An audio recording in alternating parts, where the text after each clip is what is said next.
Greg Mitchell had spent years bending the law to his will, but in a single heartbeat, it all slipped through his fingers. Darius Cole, the man he thought was just another black driver to harass, was about to dismantle everything he had built, his power, his reputation, his entire life. And Mitchell never saw it coming. Officer Greg Mitchell cruised through the dimly lit streets, his patrol car rolling at a slow, deliberate pace. The quiet hum of the engine was the only sound breaking the silence of the suburban night. He wasn't looking for crime, at least, not in the way an honest officer might. He was searching for something, or rather, someone. Over the years, his instincts had been honed, not by training, but by a deep-rooted prejudice that dictated his version of justice. He could spot a problem from a mile away, even when none existed. Up ahead, a black sedan sat motionless at a red light, the glow from the traffic signal reflecting off its polished surface. The vehicle itself was unremarkable. No expired tags, no reckless movements, nothing that signaled illegal activity. But when Mitchell got close enough to glimpse the driver's face, his pulse quickened. A black man, alone, well-dressed, confident. Something about that combination never sat right with him. He told himself it was instinct, an officer's intuition, but deep down it was something uglier, something that had always driven his decisions. Without without hesitation, he flicked on his lights. The red and blue beams sliced through the night as the siren let out a short, piercing wail. The sedan's brake lights flared as it pulled smoothly to the side of the road. Mitchell took his time exiting his vehicle, like letting the weight of his authority settle over the situation. He wanted the driver to feel it, to know who was in control. As he approached, his fingers drummed against the baton on his belt. Every detail of the man inside the car fed his assumptions: the suit, the watch, the clean-shaven face.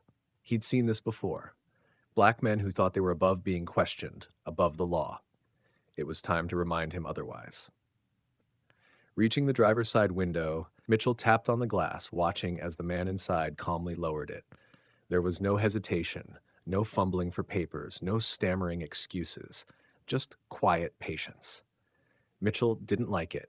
He barked his usual demands: license, registration, proof of insurance, expecting at least a flicker of nervousness. Instead, the man reached into his glove compartment with smooth, deliberate movements and handed over the documents without a word. Mitchell studied the license under the dim glow of his flashlight. The name wasn't familiar, but something about it made his skin prickle. He glanced at the address: upper-class neighborhood, nowhere near the kind of places he usually patrolled. That only made him more suspicious. He leaned in, pretending to examine the papers while his real focus was on something else. Some reason, any reason, to escalate. His eyes flicked to the passenger seat, then to the back. No drugs, no weapons in plain sight. He sniffed the air, half hoping to catch the scent of alcohol or marijuana. Nothing. Annoyance curled in his stomach. He had expected something different. A nervous glance, a shaky voice, even an excuse. But this man wasn't giving him anything. And that only made Mitchell more determined to find a way to turn this into something it wasn't. Mitchell straightened, gripping the documents tighter than necessary. The man's silence was unnerving. Most people stammered under the pressure of a traffic stop, even when they had done nothing wrong. This one didn't. There was no flustered explanation, no nervous attempt to justify why he was driving through this neighborhood at this hour. He just sat there, composed, waiting. It was the kind of confidence that irritated Mitchell, the kind he had made a habit of breaking. His gaze traveled over the interior of the car again, searching for something, anything to justify the stop. A loose bag, an open container, the faintest trace of suspicion. But the vehicle was immaculate, just like the man inside. Everything about him, from the tailored fit of his suit to the steady way he held himself, sent a message Mitchell didn't like. He wasn't afraid, he wasn't intimidated, and that made Mitchell want to push harder. He tossed the documents back through the open window. "Step out of the car." Still, there was no argument. The man simply opened the door and rose to his full height. He was taller than Mitchell expected, his broad shoulders squaring effortlessly as he adjusted his jacket. His movements were fluid, precise, almost practiced. Mitchell felt an uncomfortable tightness in his chest, an instinct he couldn't quite place. He masked it with authority. "Hands on the hood," he ordered. The man complied, resting his palms against the cool metal. Mitchell stepped closer, feeling the heat of power coursing through him. He wanted to see a reaction. He wanted that moment when the facade cracked, when the confidence slipped away. He pressed a hand against the man's back, shoving him slightly forward under the guise of maintaining control. Still nothing. No protests, no questions, no subtle resistance. Just obedience. But it wasn't the kind Mitchell was used to. It wasn't fear. It was patience. And patience was dangerous.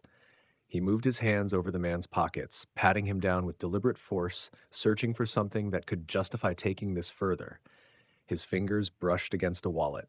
He pulled it out without asking, flipping it open in the dim light. That's when he saw it.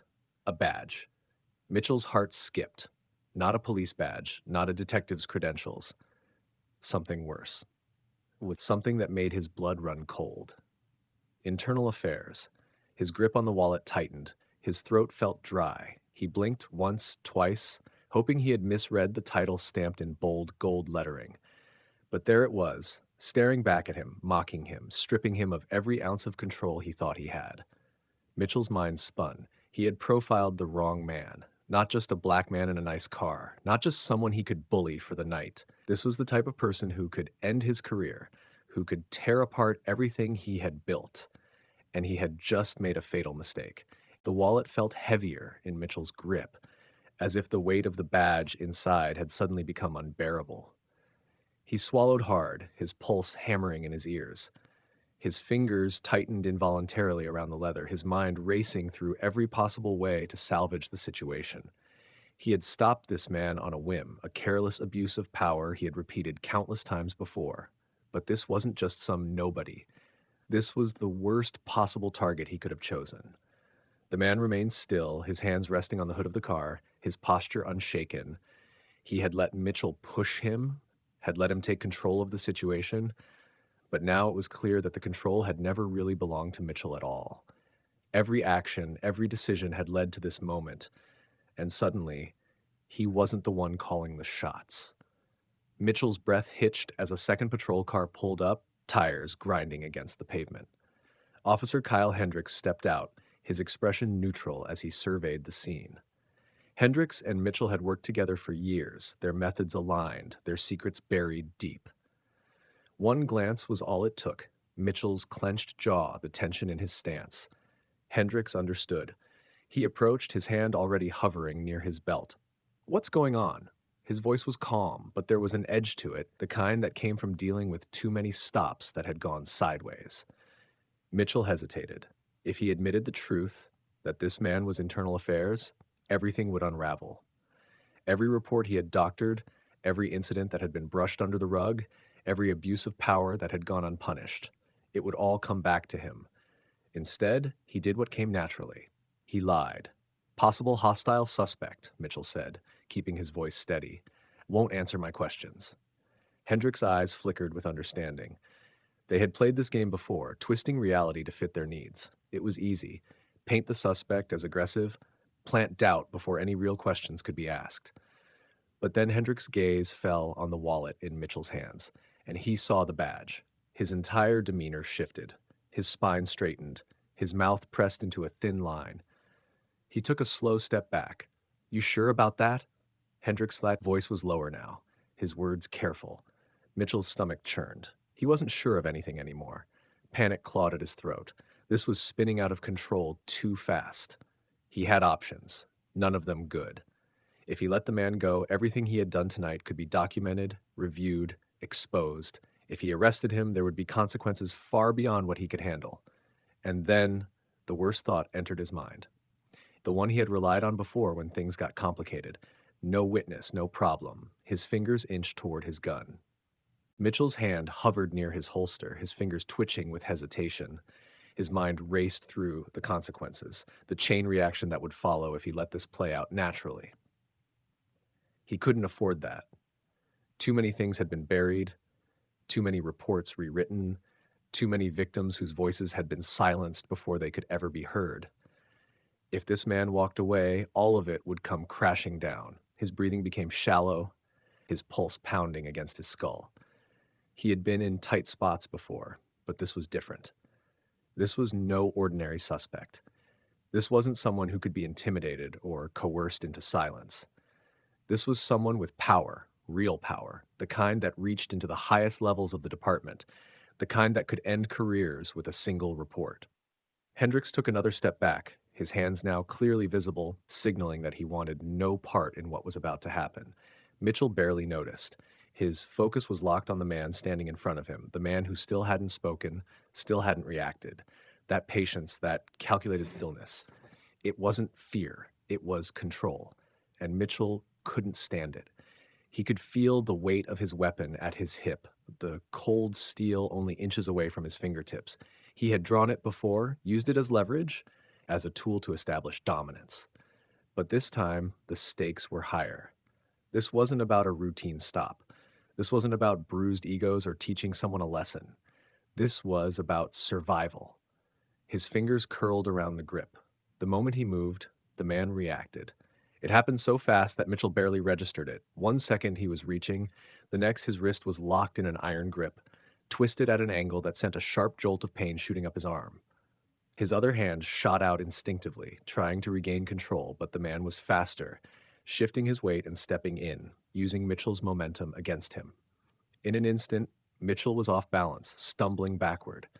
His grip on his weapon faltered. A second later, it was gone, stripped from his hand and tossed aside with effortless precision. Hendricks didn't move. He was frozen, watching everything unfold, his hands still raised, his mouth slightly open. Mitchell hit the ground hard, his breath leaving his lungs in a sharp grunt. He scrambled to push himself up, but the man was already standing over him, calm, controlled, the authority Mitchell had tried to claim now completely shattered. For the first time in his career, Mitchell felt what so many of his victims had felt before: powerless. He could see it now, how this would end. The call to dispatch, the reports that would follow, the slow but inevitable unraveling of everything he had built, unless he found a way to turn this around. Desperation took hold. He lunged for his gun. Mitchell's fingers barely grazed the grip before a heavy boot came down on his wrist, pinning it to the pavement. A sharp bolt of pain shot up his arm, but the physical agony was nothing compared to the terror creeping into his chest. He was losing control. No, he had already lost it. The man standing over him hadn't needed a weapon. He hadn't needed to raise his voice, to threaten, to intimidate. He had simply let Mitchell's own arrogance and desperation lead to this moment. And now he was watching him, eyes unreadable, the weight of his authority undeniable. Mitchell thrashed, trying to free his hand, but the pressure increased, forcing him to stay down. Hendricks still hadn't moved. He stood motionless by the patrol car, his face pale, his body rigid. He had been in too many situations like this before, but none like this. None where they were the ones losing. The sound of sirens echoed in the distance, growing louder with every second. More officers were coming. Mitchell felt his stomach turn. He had wanted backup earlier, had called for it himself, but now he wished they would never arrive. Because once they did, there would be no more lies, no more cover-ups. The weight on his wrist lifted just as the first patrol car screeched to a stop, doors flying open. Officers emerged, their weapons drawn, their eyes darting between the scene in front of them. Mitchell saw their hesitation. They weren't sure who the threat was. He still had a chance. If he could twist the story, make it seem like he had been attacked, like he had been the one in danger.